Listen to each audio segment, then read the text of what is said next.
Byron's limits. You Use of technology throughout the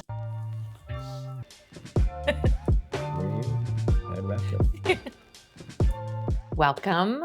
I am Ceci Velasco. I'm very happy to be here with Dr. Jacinto Garcia from FIU. Full disclosure, we're actually married not too long ago, but it is my great pleasure to be able to have a chat with him about his career, where he is in life, what he wants to do, because I want to know as well in the future. So let's get started, right? Sure. Dr. Jacinto Garcia, I know a lot about you, of course. Having come over as a child from Cuba and growing up in Baltimore, Maryland, and our similarities are that way. I grew up in the Midwest as well, so we have a lot in common. But your career in music is fascinating because you are doing new classical music, which is not so commonly heard. It's not top 40 for sure. But how you got there? Because I know you came over and you played high school and you played a high school band Right. and you got from there to here. So, Well, first I started playing music when I was 8 years old. So even before high school, I started playing clarinet. This was in the public schools in Baltimore. Like you mentioned, we came from Cuba in the early 60s. We came to Miami. We were only here for a short while because my father was an engineer and there was nothing for him to do here. So he got a job in Baltimore. So we moved up to Baltimore, and that's where I went to school and went to elementary school and high school. And I even went to one of my degrees is from a school in Western Maryland. So I have a Baltimore kind of background. And then eventually I came back down to Miami to do graduate school. And then once I finished graduate school, I got a job at Florida International University, where I've been since. But to get back to my musical training or background, so I started playing clarinet in the elementary school band that we had, and then from there I started playing saxophone because they needed saxophones in middle school. And right around that time, which was, we're talking late 60s, early 70s, the guitar was a big deal. You know, there were all these rock guitar players, pop guitar players, what have you. And so I started playing electric guitar and wound up in a band in high school, playing guitar and playing saxophone, actually, both of those. But I was also in the orchestra in the high school and in the wind group and whatever. So so I had a lot of different musical influences, so to speak. And so then when eventually I went to this school in Western Maryland, it was more of a liberal arts type of school. So I also studied Spanish literature and as major. I also studied philosophy as a major, and then I also had basically what their music degree was, which was a very kind of isolated music degree. And during that time, I mean, I was very interested in writing music anyway, because when you're a musician, if you're a performer, you're kind of like writing music. I mean, when you improvise, you're writing music. Of course, and that's where the fundamental jazz comes in, but not always. Not all musicians are aspiring to be songwriters. Let me ask you this question. What's the difference between a songwriter and a composer? Well, sometimes the terminology is used synonymously, but I don't think that's the case. If you're a songwriter, you're writing songs, you're writing text, and you're writing melodies and chord progressions that somehow are based in kind of in a song context, and you're trying to sell them. Most of the time, when you're a songwriter, you're trying to sell them.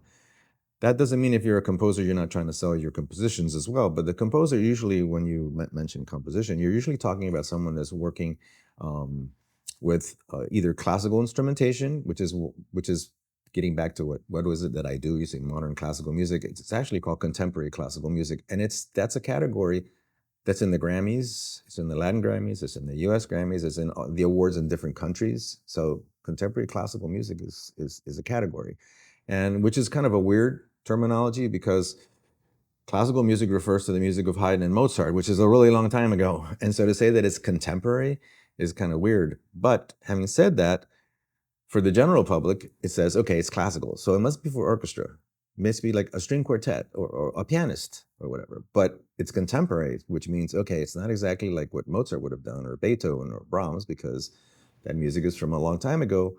And the sounds that they were surrounded by and the technology that they were surrounded by is completely different from what's here today. Right. Right. So But it was contemporary at the time, it was and contemporary. radical and not popular. A lot of it was not popular. A lot of it was very radical. I mean, lots Beethoven's later pieces, you know, the Ninth Symphony is loved by everybody today. But when that was performed, people thought he was, oh, he's deaf. He doesn't know what he's doing. This music doesn't make any sense. His late quartets, they're very complex, and you know, people didn't really understand them. So yeah, so there was that aspect to it. The music today that's contemporary classical, a lot of it is a little more familiar from the standpoint that when you listen to film music, there's a lot of contemporary classical music techniques in film music. You know, obviously there's the idea that you're propping up the narrative and the image and whatever of a film, right? That's taken into consideration, as opposed to just saying, well, I'm going to have the New York Philharmonic play this piece at their next concert. This is my contemporary classical piece, right? There's nothing there to prop up. It's just music. Mm-hmm. It's just a sound world.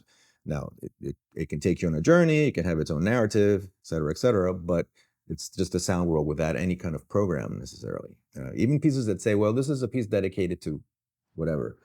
People will imagine that somehow that dedication is in what they're hearing. But when you're a composer, and one of the things that's a really big interest to me is the whole idea of references in music, right? References in music. And so I was very lucky that when I studied at the University of Miami for my doctorate, what have you. But at the same time, I studied with lots of composers outside of there. And one of the biggest mentors and influences was Morton Feldman. And Morton Feldman was part of a group of composers that were trying to break with the past. So he was trying to write a music that had no references, which is impossible to do, in my opinion. But that's what he was trying to do. And what I found out that was very important was, and I'll tell you this brief story. I have a work called Auschwitz. Nunca se olvidarán, they'll never be forgotten.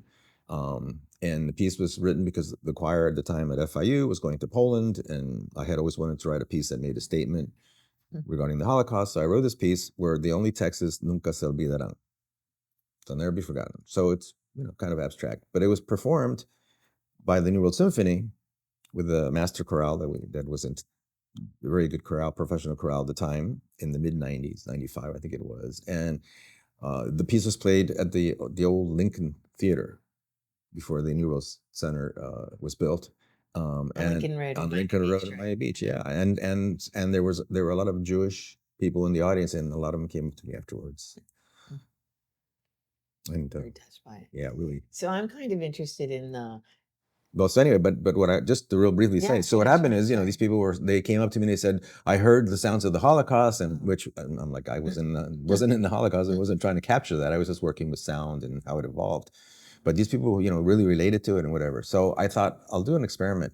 So a few years later, I took the piece and I took the name off of it, and I played it for my graduate students. And I said, this is a piece that I wrote. And I think I titled it like X equals Y or something. This is a formula that I used to create some of the sounds in the piece. That's what the title is about. So I played the piece for him. This lovely piece, Dr. Garcia, beautiful sound world, wonderful timbres, but no one said anything about the Holocaust. So the context of where this thing was played and the title and all that, right, made all the difference, And so like I say, it's, I think, a little difficult to get away from references, so you have to be very aware of them.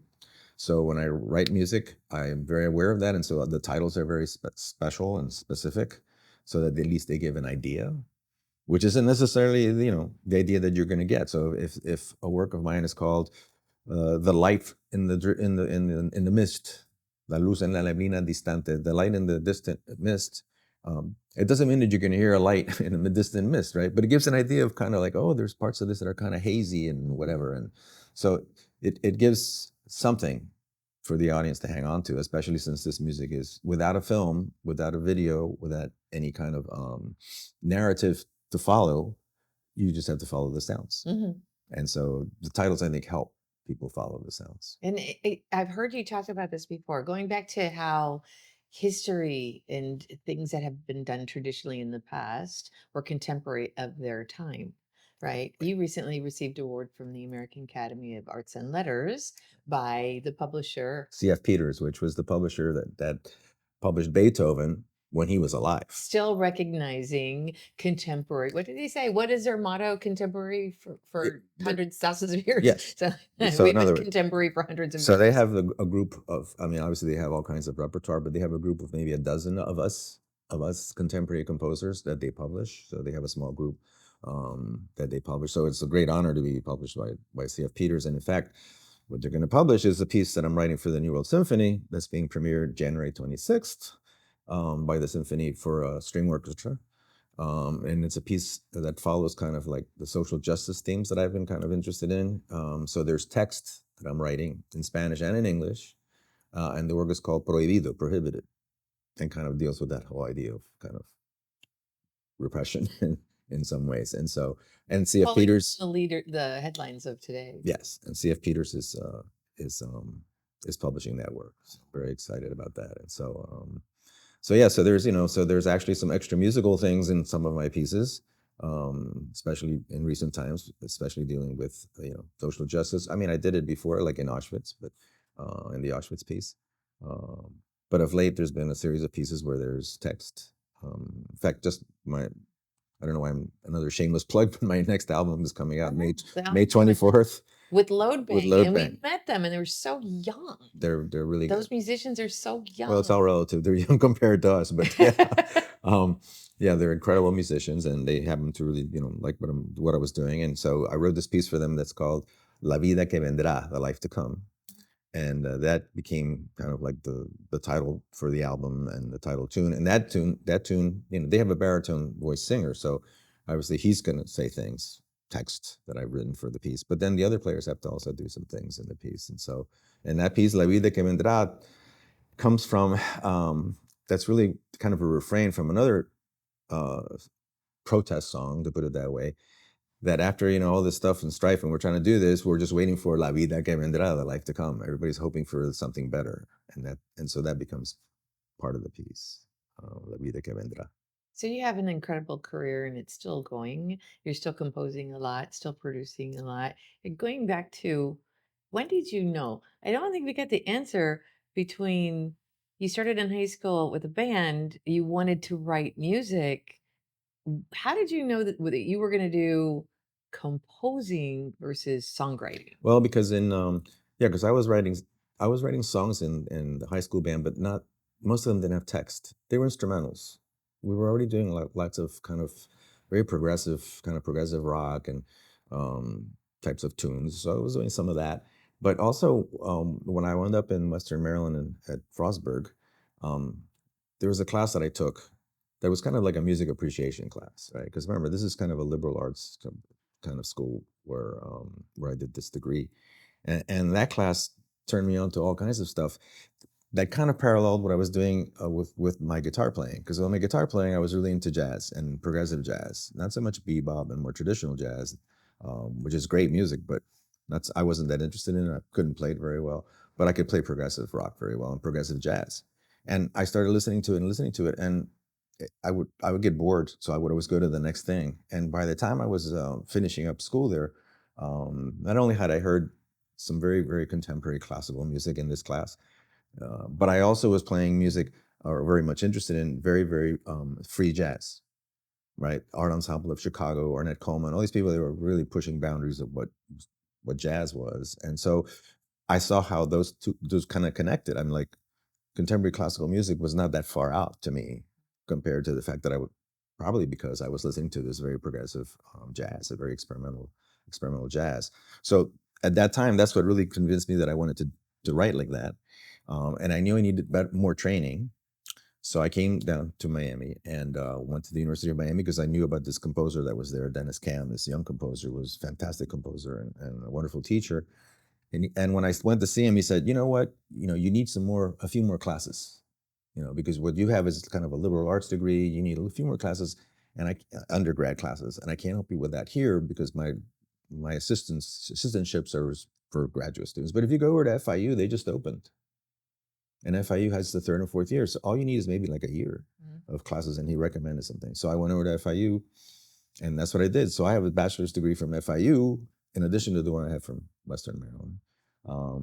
And that's where I just kind of tried to polish my chops so when I'm writing, that's where I kind of started writing beyond just some very basic piano pieces, because I had some basic piano pieces before that. Very, Bartok-like piano pieces, Debussy-like little pieces that I had been writing. Even in high school, I've been doing that.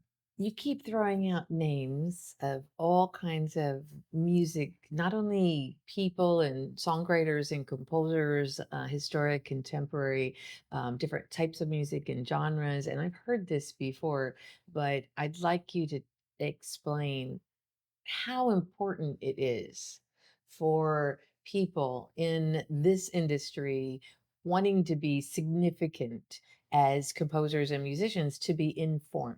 Yeah, that's my students are so sick of hearing me say that, but that's the bottom line. At the end of the day, it's what I tell my students is I don't really care what you write, what aesthetic you want, genre, whatever, but it has to sound informed. It has to sound like you've listened to a lot of music.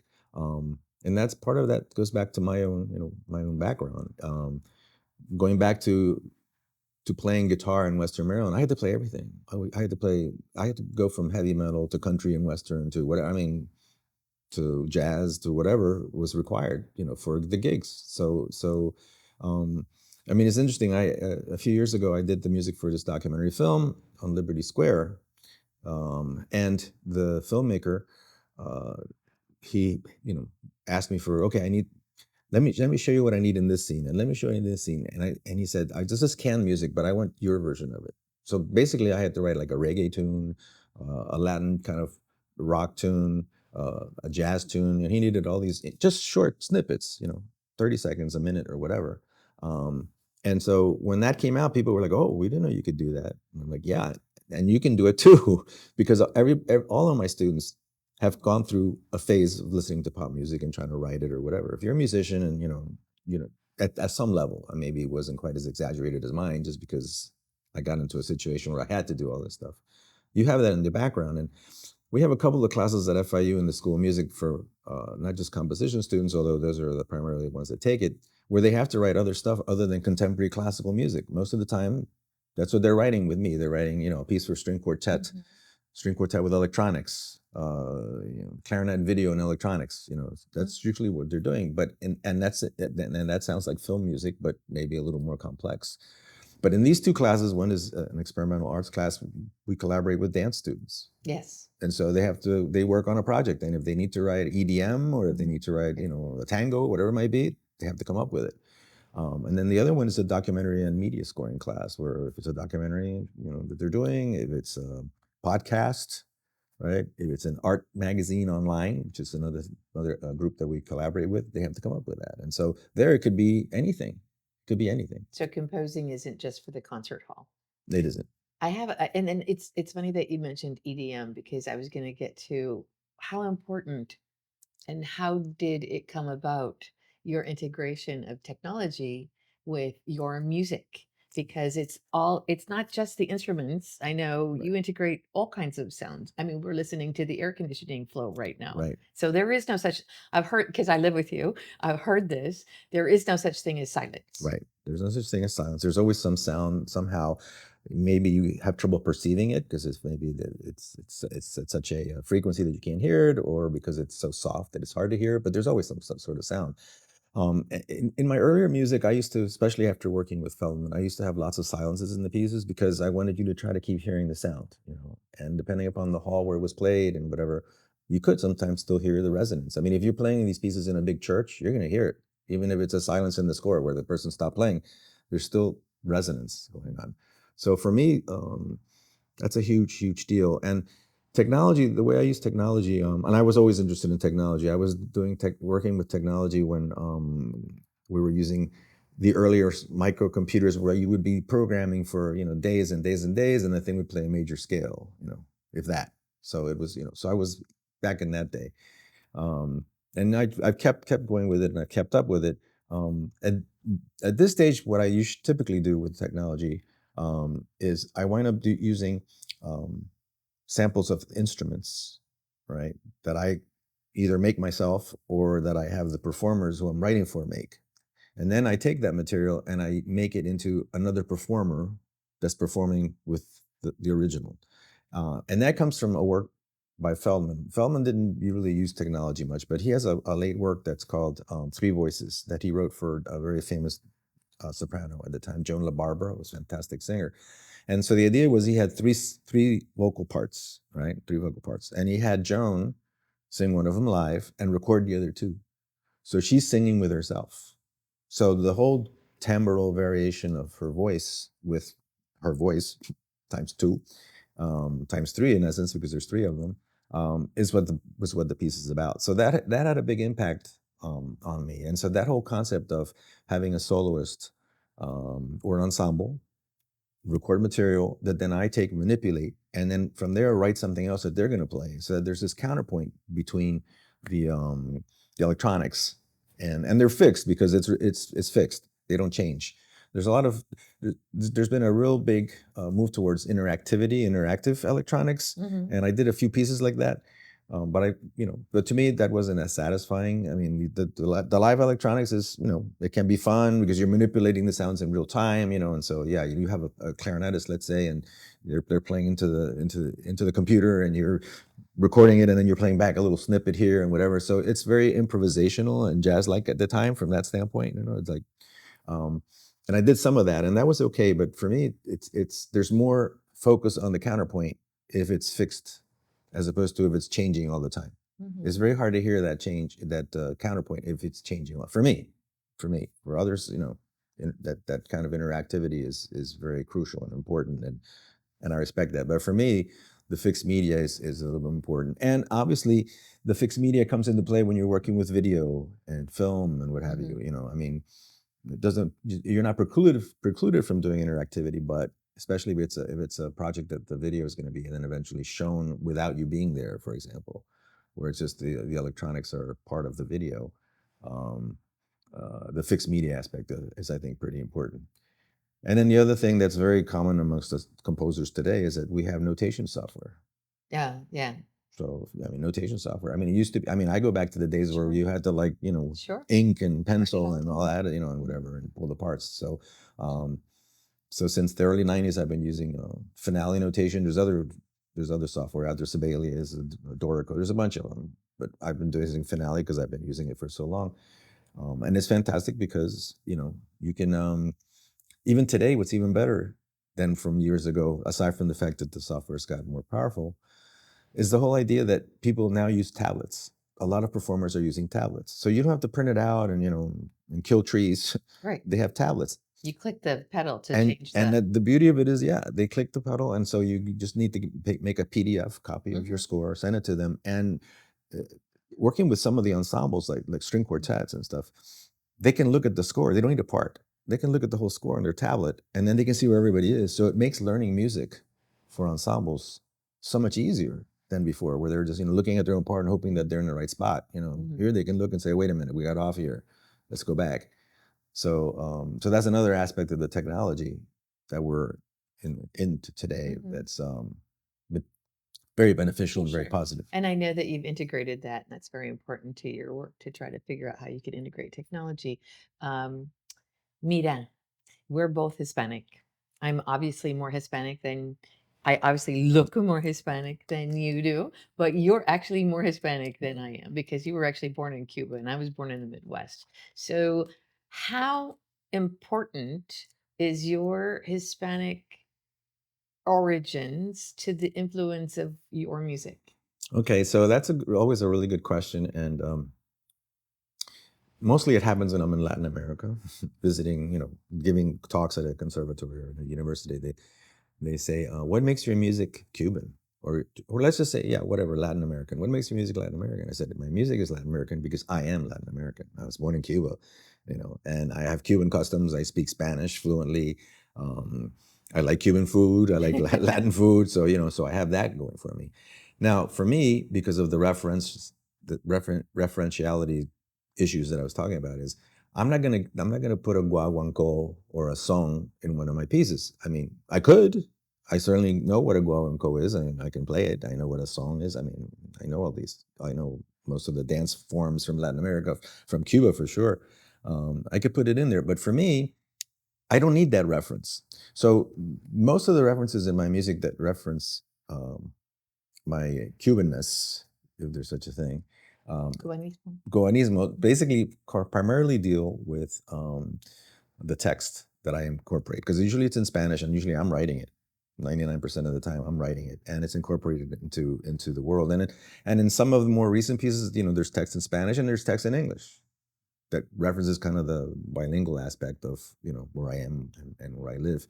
But it's funny because people are always trying to listen for some Cuban stuff, so they're like, "Oh, I heard this rhythm and whatever." And because I do have some syncopations and different types of quasi dance rhythms or whatever that sometimes appear in my music, I don't do that on purpose, thinking, "Okay, here's la clave," or here's a cinquillo. I don't do that. But if there happens to be a clave or a cinquillo in there, because that's how it turned out, so it turned out.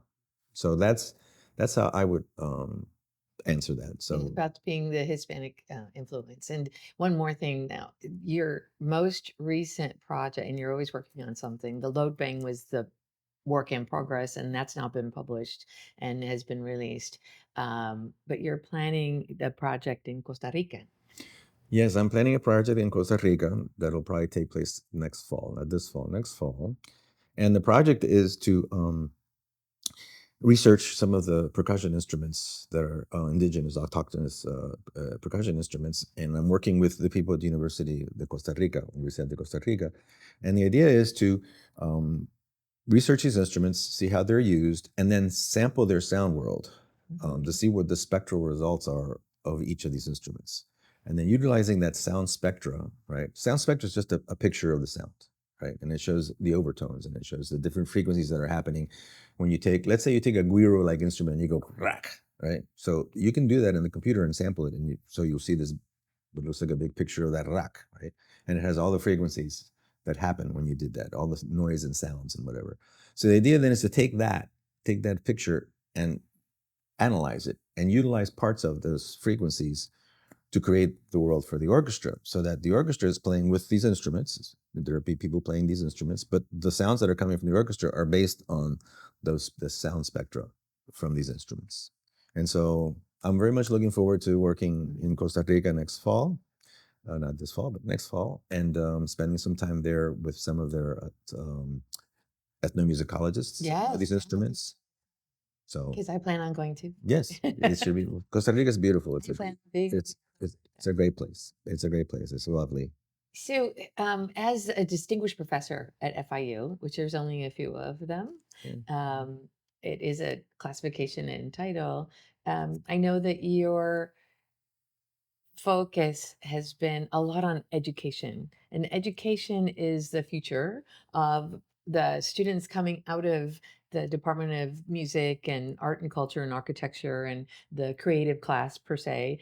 And you're very concerned about the future of composers coming out of that. So I know that that is something that you're really focused and dedicated to. So I want to take this opportunity to let you introduce the scholarship that you're putting together, Right. the endowment. Well, I've been there. I've been at FIU for over 30 years, and I've been there because I love the school and I love the students, and I love Miami because they've tried to take me out of here many times, take me away to other schools, other places, and I just, it's they they haven't made me an offer that I couldn't refuse, so I refused them all. But anyway, I started thinking, because I just turned 70, as you know, back in February, and I started thinking, it would be nice to try to do something while I'm still alive, because I have some colleagues that sadly passed away from the School of Music not that long ago, and after they passed away, everybody was like, "Oh my God, we need to try to remember these people with something, like with a scholarship." So they started trying to put together scholarships, which fortunately they have. They've been able to do it. It took a while, but they've been able to do it. So I'm like,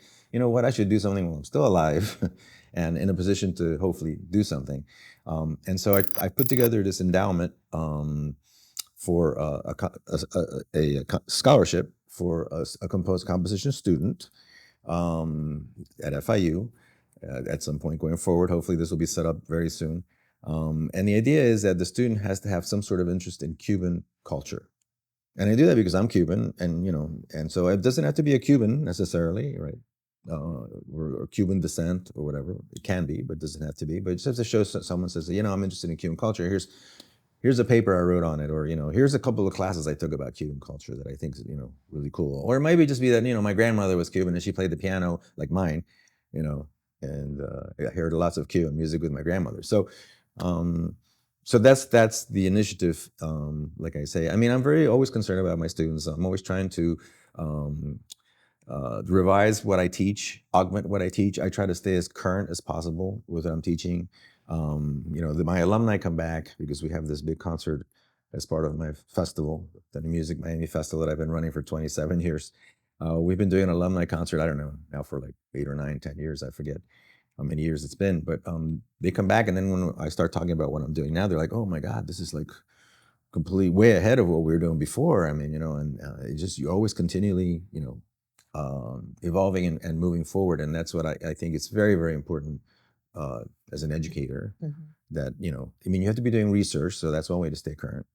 You have to be doing research. And as you know, I travel. And when you travel, you hear lots of things, and it doesn't have to just be, contemporary classical music. It could be, we went to a flamenco bar, Right, or we right. went to whatever, when we were in Spain, whatever. So it's not exactly that, but you're always trying to, expand and give your students I more. think it's very generous. It's very thoughtful and focused, and it is something that more people who are working need to be doing. Think about who's coming up next. I work in the hospitality industry, and we support the Academy of Hospitality and Tourism students, because I keep saying they're not going to work for us; they're going to be our bosses.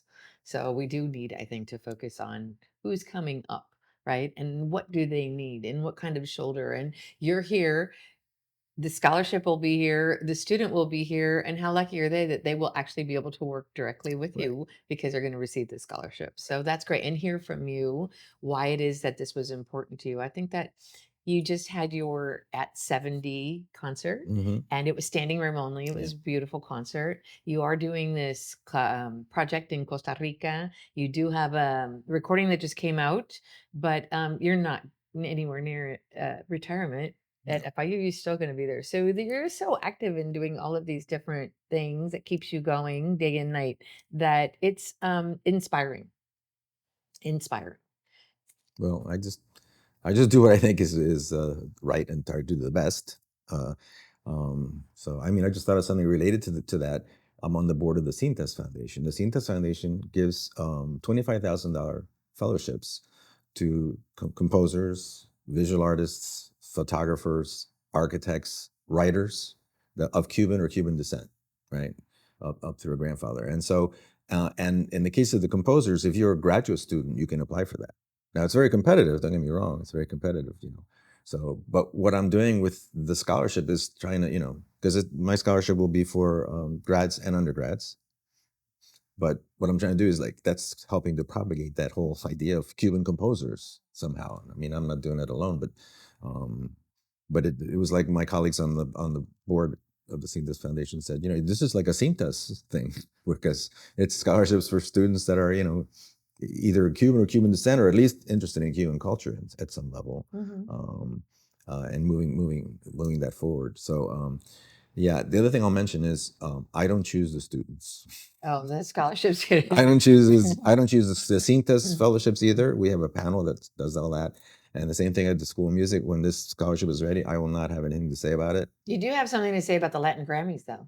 Well, because different. that's different. Because if you're a member, a voting member, you get to vote. So I do have something. But you're on the committee to judge. Well, I can't say that. Yeah, you can't, but I just did. Ah. So with that, I had so much fun talking to you. Had fun? I always have fun talking to you, but it's fun to piece together everything that I've been hearing and knowing about you in this kind of a situation where I can, capsulize it and maybe share it with people who don't get to know you that well and only hear about either your music, but don't really hear about your interest or how you got there or what you're doing or why. So that's why I think these interviews are really important. So I'm gonna kind of wrap it up from here. But do you have any final words? Well, thank you so much. No, I want to thank you for the interview and the very thought-provoking questions that you made, and I look forward to having this come out. And so, hopefully some of the students will check it out, Yeah, yeah, and and as well as other colleagues and friends. And so and they'll come out to one of your concerts. hopefully, yes. Yeah.